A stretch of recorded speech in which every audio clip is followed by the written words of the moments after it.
Assalomu alaykum hurmatli obunachilar, mana ko'rib turganlaringiz yig'ish apparatini yasash jarayonlari va bitta holatlarni sizlarga ko'rsatib o'tamiz akalar. Mana bularimiz dizelni bo'lyapti akalar. Dizelni traktor, tok, gibrid hammasidan bor yasab beramiz. Zakaz bo'yicha materiallarga ahamiyat berishlaringiz mumkin. Motorlarimiz 11-15, reduktorimiz 350 lik RM. Mana shniklarimiz hamma yo'g'i materiallarga ahamiyat berishlari mumkin. Ideal holda mana bu yangicha stilda gibrid degan bo'ladi. Ham gazga, ham benzinga, propanga ham yuradi akalar. Mana uzoqdan mana ko'rinishlari akalar. Sezon boshlandi, zakaz berishni boshlaylar akalar. Ko'rishlari mumkin.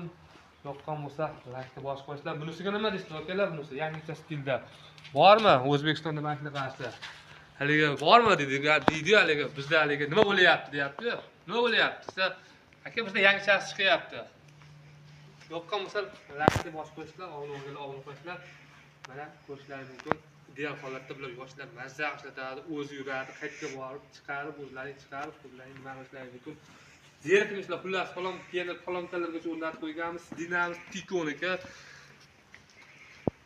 Motorimizni sizlarga aytib o'tadigan bo'lsak akalar, motorimiz 24 lardi motori, 53 lar bilan bir xil kuchi, tortim kuchi, quvvat kuchi bir xil 53 kamazlar bilan buni motori bir xil. Bir tomchi yog' yemaydi akalar. Ko'rishlaringiz mumkin. Yo'qsa lankni bosasizlar, obuna qo'yasizlar, ko'rsatib o'tamiz. Uzoqdan va yaqindan ko'rinish akalar.